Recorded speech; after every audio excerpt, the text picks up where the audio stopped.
Recognition of Women's History Month, CBS 42 is celebrating the contributions of some of the most impactful women across Central Alabama. Tonight, how three trailblazing doctors are making a difference and opening the doors for others to follow.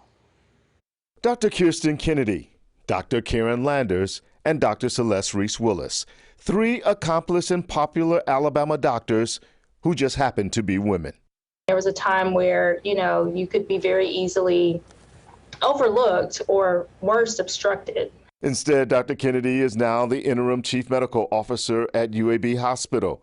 Dr. Karen Landers, the assistant state health officer, and Dr. Celeste Reese Willis, a leading expert in urgent care. I feel like I am serving my purpose. I feel like I'm a conduit. I feel like this is something that I was called to do.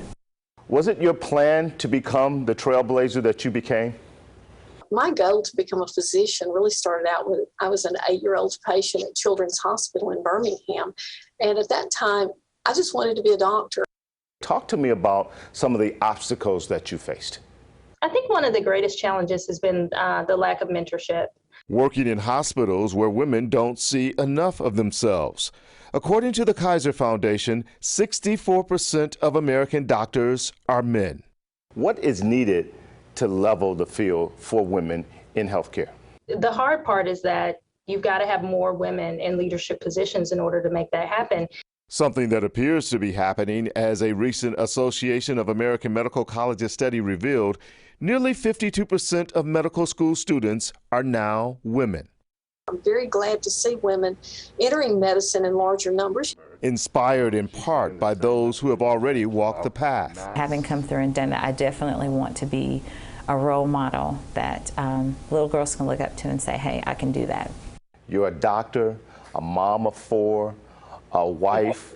Where did you find the ability to do that? Where did you find the cape so that you can do all of those things? Well, I mean, every day is a new day, and I just take it day by day. And I think the biggest thing is, being able to have systems in place. I try to be really organized. Lessons learned during long hours studying in medical school and putting them into action during a pandemic. My goal was to make a difference in medicine, and I hope that I have done that. Making a difference at the highest levels and offering advice for other women.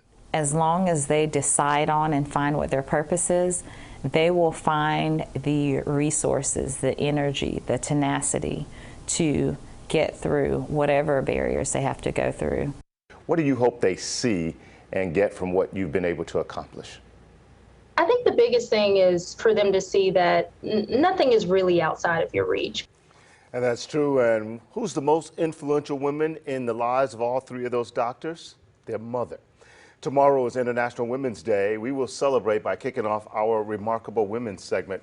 We'll introduce you to our first finalist tomorrow, beginning on the CBS 42 Morning News.